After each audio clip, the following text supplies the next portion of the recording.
This is DROD'S MMA and boxing, and I got another one for you guys. Canelo Alvarez versus Jaime Munguia is going to kick off the Cinco de Mayo weekend, and this right here is fireworks, a sleeper. In my opinion, it's a sleeper because a lot of people are writing this off as a cherry pick, but it's not a cherry pick. I'm trying to tell you guys something. This is not a cherry pick. I decided to drop this today opposed to dropping it a week ago or 2 weeks ago.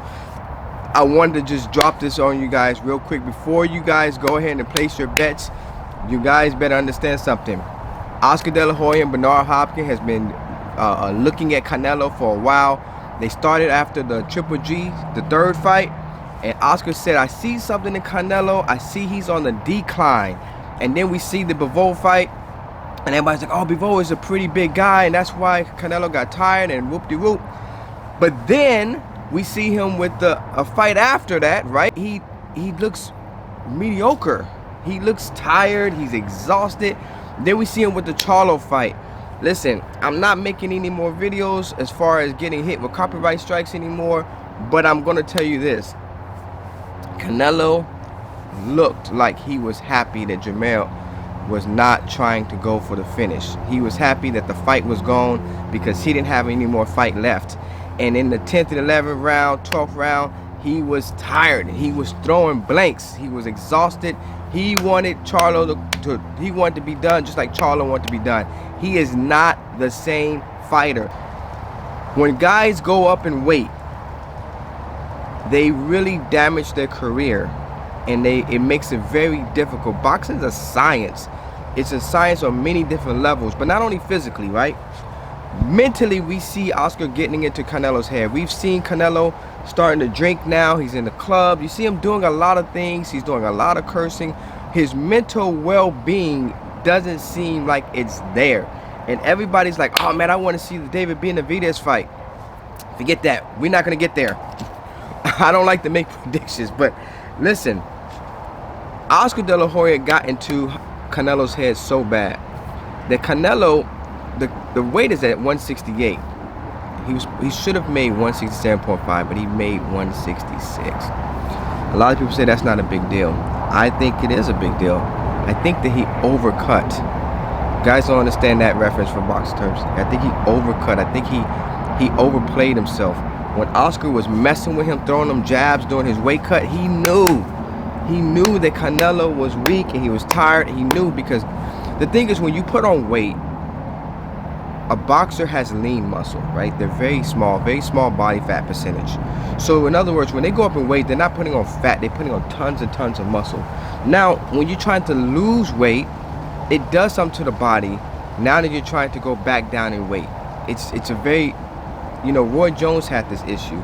He was never the same after he went back to. If you look at that first Tarver fight, he was exhausted, he was winded, he didn't have the same strength.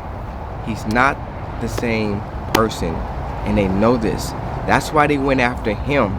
People don't understand where the checkmate came from. I should do a video on Oscar De La Hoya's checkmate, because that Canelo would fight David Benavidez now if the money's right. You know what I'm saying? From a business standpoint, right? You have to know when to fold and when not to, right? When to fold or when to hold. You have to know when to sell the investment and when to keep it. You have to understand that concept. So Canelo is trying to hold for his big payday because he knows that his time is done. But he may not make it because Jaime Munguia is a volume puncher. He's a big guy. He throws heavy shots and he throws a lot. If Canelo cannot hurt Munguia in the beginning of this fight, either hurt him, knock him out, or put him in a place where he doesn't want to punch anymore, Canelo will lose in the late round. That's how dangerous this fight is. So if you're betting, it's either Canelo early or Munguia late. And it depends too, really, is how much weight he cut and how exhausted he is, because he may not make it that far. Munguia is going to come with volume, and he's going to be in your face. and he's going to be hitting Canelo in the body. I'm telling you, Oscar's telling Munguia right now, take it to the body. Take it to the body. He's going to throw jabs, and he's going to use those long arms and throw volume punches from a distance. He's going to be able to get to the body. It's going to be a very tough fight. I personally believe this is a tougher fight than David Benavidez' fight. I'm going on a limb. I don't go on a limb. I don't say that stuff. I don't have any issues with Canelo. I don't have any issues with anybody at all. I'm just speaking from the truth. I think this is a very difficult fight for Canelo, more difficult than David Benavidez. A lot of people say David Benavidez because he's a hard puncher, but there's holes in his game. There's holes in his game. But right now, at the state that Canelo's in, I think that any fight that he picked going forward is going to be a very tough fight for him. 2 years ago, I would say Canelo beats David Benavidez very easily. I would say he knocks Jaime Munguia out very easily. I would say that he would beat Charlo very easily. He still beat Charlo very easily. But now, this Canelo that we see now, the one who you don't see throwing head movements anymore because he's too tight, he's too tired. He doesn't have the ability to do head movement. That was the Canelo that fought Triple G the second time, that fought Daniel Jacobs. That was the best version we have saw. The ability to box, move your head, and counter coming forward. This new Canelo, the Canelo we have now, is the one that says, I'm older, I'm tired, my body's beaten down. I've been boxing since I was 14 years old, but I haven't been, it wasn't like I was boxing amateurs. I was boxing grown men, and I was going to war, right? See, the 3 Triple G fights were wars. So people don't understand. Regardless of how you had the fights, where you think it's boring, whatever, because those are 2 big punchers that hit each other with everything they had in 3 fights. They both took heavy bombs. And then he came back around and fought Bivol. And Bivol throws heavy bombs.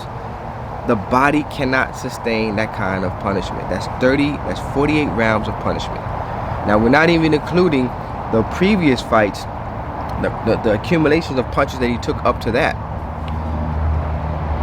The training camps of fighting heavyweights, because Canelo was sparring heavyweights when he fought for Bivol, light heavyweights and heavyweights, right? So the accumulation of these type of training is taxing on the body. We've seen ankle surgeries, hand surgeries. The body begins to get tired, and then you add the fact that you put extra stress on it by going up in weight, and then you're talking about drinking and everything else. It is just a very slippery slope. I believe that this could be the end of the Canelo era. I say that because I think that a lot of people are going to go and beat Canelo down and blah, blah, blah, and whoop-de-whoop. The man took a risk. As a business person, as a man, he took a risk. And I don't think anyone should criticize a man for doing what they do to take their risk. Everyone has their own, they should take their own risk for their own lives and determine what works for them. And that's how it is. He had a good career. He did what he did. Even if he comes out unscathed and he beats Jaime Munguia, I think that we should respect what he's given us and what he's done. And I hope with all my heart that Canelo Alvarez is able to save his money and go out in the sunset and take care of his mental state. Because this is where boxers have their hardest times, where their mental state is not right. Their body's not right. They've accumulated too much punishment. They've lost their money. And I would like to see him come out on top with this situation. However, Cinco de Mayo, everybody be safe out there. I'm not, whatever the fight, whatever happens at this point. But I want you guys to know that this is not an easy fight. If anybody's thinking it's an easy fight, you are wrong. This is going to be a very difficult fight for Canelo, and I think that I think there may be errors, and I think that Oscar had really focused on that brain, and he knew that something wasn't right with Canelo, and he worked on it. This is DROD'S MMA Boxing.